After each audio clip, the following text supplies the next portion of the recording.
Les chuchoteurs, du livre au cœur. Un balado de l'Association des auteurs des Laurentides.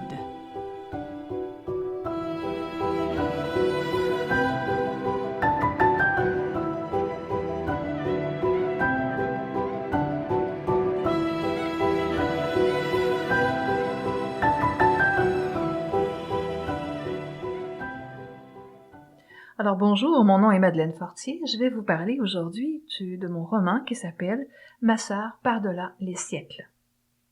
Ce livre raconte l'histoire de deux femmes, Marianne qui vit à Montréal au 21e siècle et Marieke qui est une jeune apprentie du peintre Jérôme Bosch qui vivait aux Pays-Bas au 15e siècle.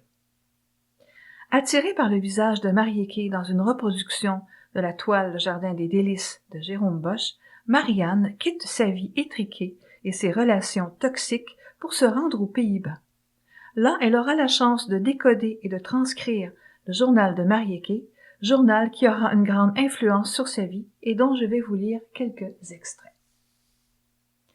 Journal de Marieke, 15e siècle. Mon nom est Marieke Jensen. Je suis née à Bois-le-Duc il y a 16 ans, de parents nobles mais pauvres. Ils voulaient que moi et mes 5 sœurs nous fassions un bon mariage. Cela signifiait pour eux épouser quelqu'un de riche. « Vous me coûtez trop cher », se plaignait souvent mon père. Alors il m'a fallu apprendre à lire, écrire, jouer de la musique, dessiner et peindre pour, comme disait ma mère, Dame Grisilde, agrémenter la vie de mon futur époux. Agrémenter? Moi, tout ce que j'ai toujours voulu, c'est aimer et être aimé. Mes seuls choix étaient-ils donc de fournir de l'agrément à mon époux, de me sentir une charge pour ma famille ou de me faire moniale? C'était cela ma vie, mon avenir. Pourquoi n'étais-je pas un homme? La vie s'écoulait dans un calme éprouvant, dans une terne monotonie, jusqu'au jour où, à l'anniversaire de mes 15 ans, mon père m'a annoncé « Tu es maintenant en âge de te marier et j'ai trouvé pour toi le parfait époux. » Cet homme parfait? Un être grossier, nommé Balthus, un marchand très vieux, presque chauve, bedonnant, pas propre, mais si riche. Lorsqu'il est venu à la maison pour finaliser l'entente, il me lorgnait tel un objet dont il aurait pris possession. Mon père et lui concluaient ainsi un bon marché. Grâce à cette alliance, Balthus serait accepté par les nobles de la ville, mon père, quant à lui, aurait une bouche de moins à nourrir. Mais moi, quel était le marché pour moi dans tout cela? N'avais-je pas un mot à dire sur celui qui m'accompagnerait pour la vie?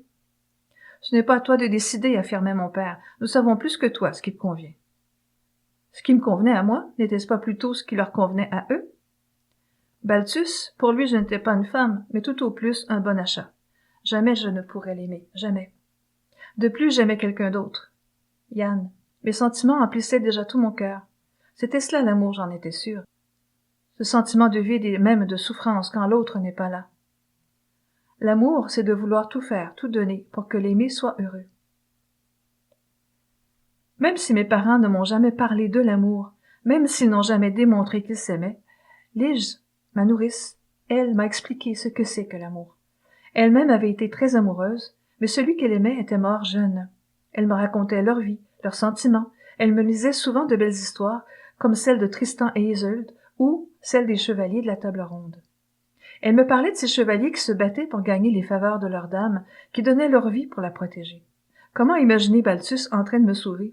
Je riais en moi-même en pensant à son gros ventre coincé dans une armure. Yann, cher Yann, je l'avais rencontré à l'atelier de Jérôme Bosch quelques semaines auparavant. Toute la ville parlait de ce peintre Bosch et mes parents voulaient lui commander une peinture pour nous la donner à Balthus et à moi en cadeau de mariage. Mais ils n'ont pas du tout aimé ce qu'ils ont vu. Des toiles pleines de personnages, parfois tout nus, des démons et des gens moitié humains, moitié animaux, sur un fond de flammes de l'enfer, cela me semblait intéressant quant à moi. Mais pour eux, c'était un sacrilège de déformer les corps que Dieu a créés. Alors ils n'ont pas voulu prolonger trop longtemps leur visite. Yann était apprenti dans l'atelier. C'était la première fois que je rencontrais un garçon de mon âge. Plus grand que moi, il avait un si joli sourire et de beaux yeux bleus comme un ciel sans nuages. Lorsque nos regards se sont croisés, j'ai ressenti quelque chose de fort et de doux en même temps, une secousse, un tremblement de tout le corps. Mes parents me surveillaient de près et nous n'avons pas vraiment pu nous parler. Mais comme je passais près de lui, il me glissa un petit mot, comme Morgan Terhune, reviens demain. signé Yann, avec le dessin d'une fleur. Cela voulait dire qu'il avait éprouvé quelque chose lui aussi. J'en ai parlé avec Lige. Comment faire? Je dois absolument y aller. Je veux y aller, mais mes parents vont m'en empêcher. Lige, ma nourrice, ma complice, mon amie, elle m'a beaucoup aidée. Elle me connaissait mieux que mes parents puisque c'est elle qui m'a élevée. Je lui ai toujours ouvert mon cœur lorsque j'étais triste, lorsque j'étais heureuse, et là mon cœur chantait une douce chanson. Tu mérites mieux que Balthus. Demain, au lieu d'aller au Zoden Park, nous irons à l'atelier. Nous allions tous les jours nous promener dans le parc. Ainsi, grâce à son aide, j'ai pu voir Yann souvent, soit dans le parc, soit à l'atelier. Je n'avais pas pensé aux conséquences possibles pour moi comme pour elle, et Lige, si elle y a pensé, ne m'en a jamais parlé. Yann et moi, nous avons discuté de toutes sortes de choses, de nos vies. Il me parlait si simplement, si joliment de lui, de son métier. Cela me donnait envie, moi aussi, d'être utile et d'employer mes connaissances. Il avait 14 ans lors de son entrée dans l'atelier. Jérôme Bosch avait découvert son talent et l'avait pris sous son aile, même si ses parents étaient trop pauvres pour payer sa formation. Jérôme Bosch est comme un père pour moi, me disait-il avec ferveur. Je le regardais en souriant. Comment ne pas l'aimer? J'ai tout appris de lui.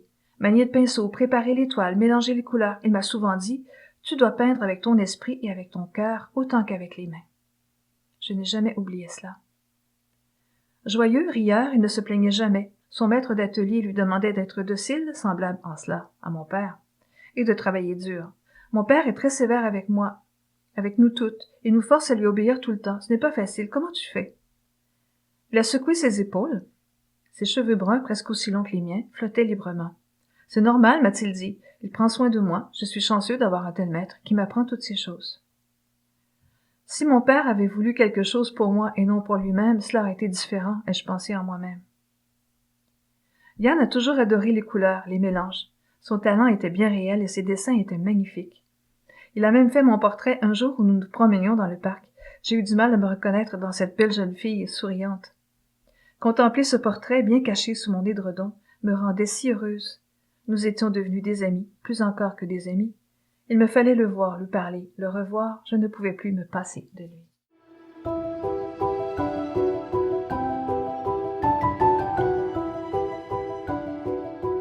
Les chuchoteurs du livre au cœur est un balado de l'Association des auteurs des Laurentides.